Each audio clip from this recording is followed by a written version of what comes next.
Hey everybody, welcome back to my layout.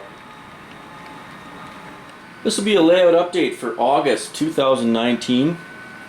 Let's check out what's new on the layout.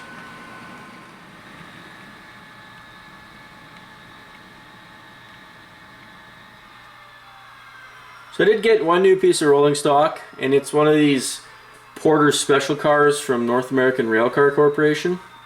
It's kind of a neat car. It's got an interesting paint job. This is the other side of the car, so it's just the normal Alberta Heritage Fund scheme. So this side's totally normal besides the FRA high-vis striping on it. The other side has that patch out on it. Now, I don't know the exact history of why this car got blanked out like this with a non-standard blue paint. It's a really interesting looking car though. They did go and put the Heritage Fund lettering back on it. And this is based on a real car, and I have a couple pictures of it. I think I'll put them in here.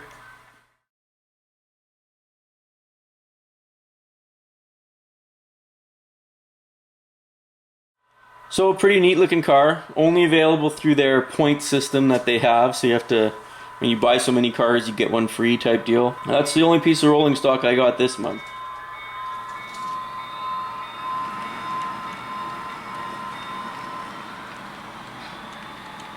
So another new thing that came in were these River Point Station. They did a new run of these Ford Super Duties. So I got the CP one, and they did a CN one as well, which looks really awesome. So just take a quick look at those.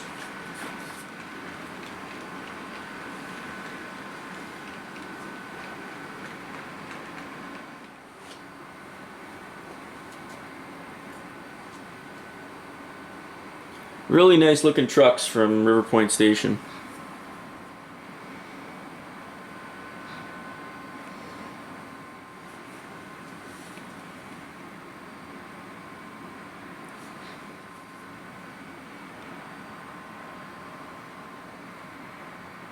This is the CP version. Same tooling, I think. They've got the kind of toolboxes on the back.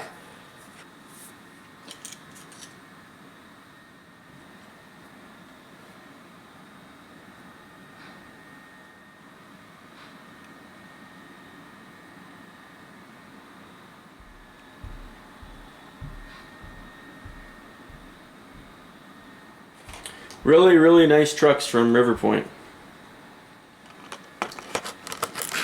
It's the SKU number for anyone that's interested.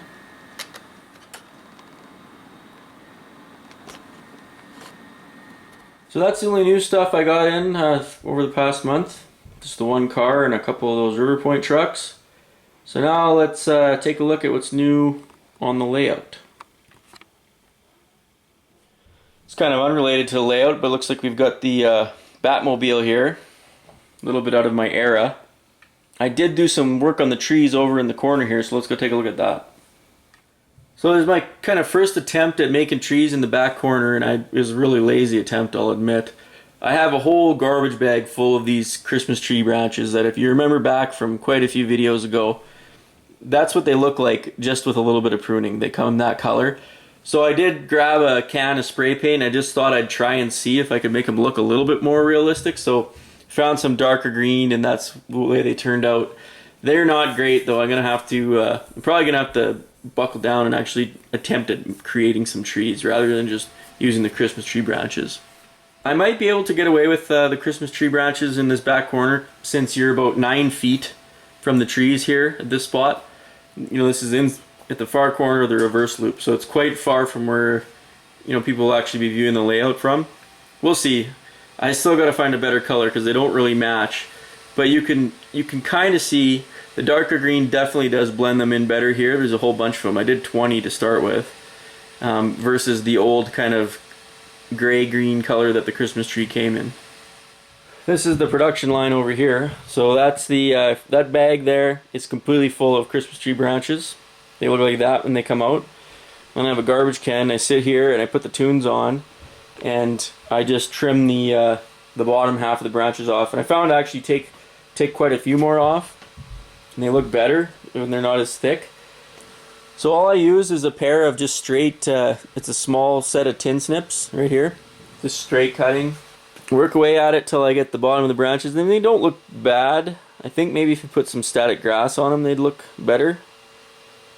So I think these will be kind of like the distance trees and the filler trees. And I'll have to make some better ones for up front. One advantage though is that they're very fast to make. Like I can make one of those in a couple minutes. It doesn't take long at all. So you can really bust those out. However, they don't look very good. So besides the trees, the only other thing that I've got done on the layout was more work on this Banff backdrop. So this 32-foot long wall here, trying to make a single image that's going to encompass the whole backdrop, about 32 inches high. So one kind of small milestone I've got done was getting the 2 hard stops printed and test fit for this backdrop. So I'm kind of learning as I go. But what you need to do is, before you go and waste a bunch of time working away at putting all these pictures together and photoshopping it and creating this really long image, the things you need to do first, and this is what I learned after putting about 8 hours into it, the things you need to do first are what I call the hard stops on the backdrop. So things that have a road or they're tied to something physical on the layout.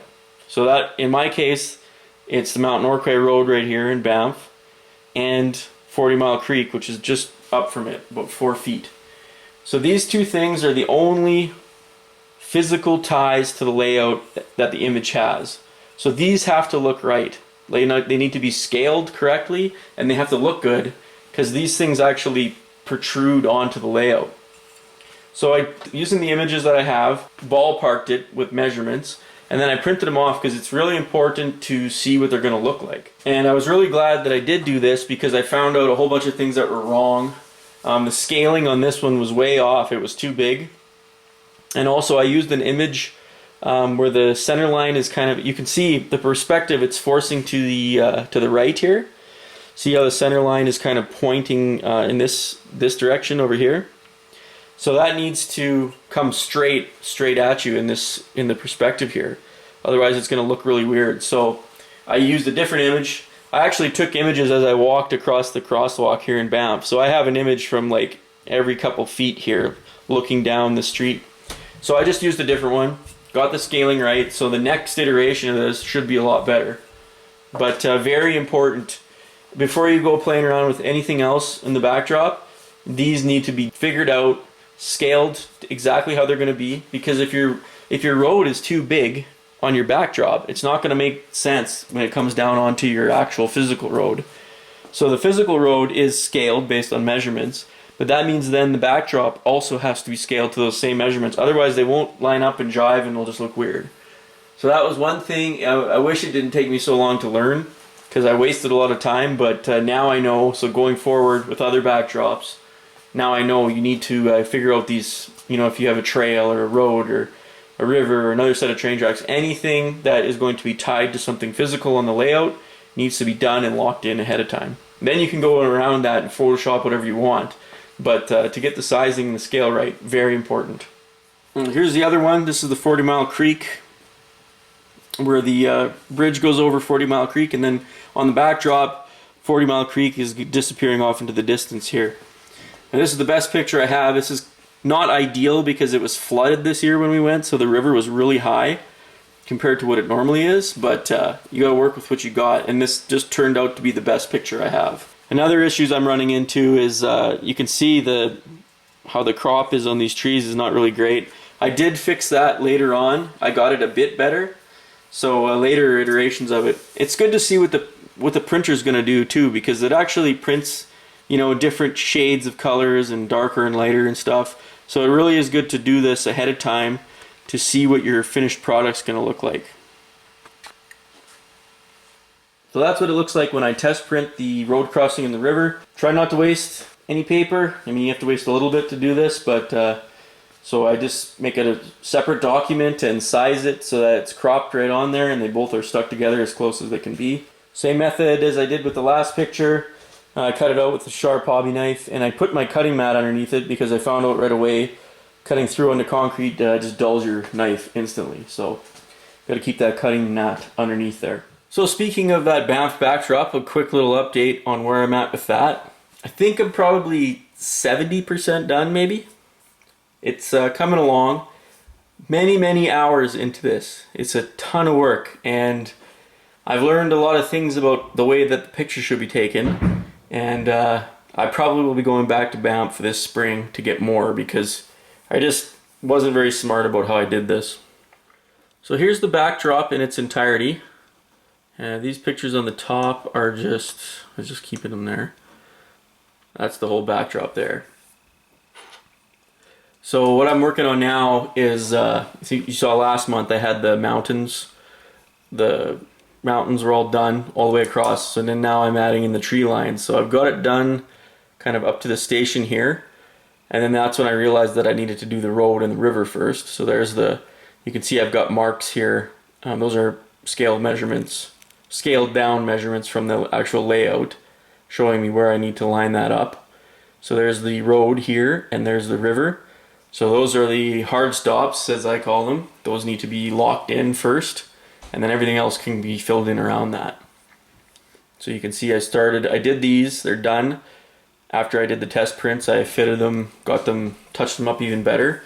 And now I've been working this way with the tree line, and I've got it to about here. So I've just got the area behind the station, which turns out to be the hardest because it's a parking lot and there's towns and buildings and all kinds of stuff in behind. So there's a lot of Photoshop required, but it's coming along. So this is a massive image, and it's going to be quite the undertaking to print this thing. So if we zoom in, here's a tree line that I've stitched together myself, and I've got it done up to the left here. And then going to the right, you can see I can carry it on. Here's Mount Norquay Road crossing. And here's the river, 40 Mile Creek. And that's the end of the backdrop right there. So it's coming. Hopefully, maybe another month I'll have it done. It's painful to work on this thing for hours and hours on end.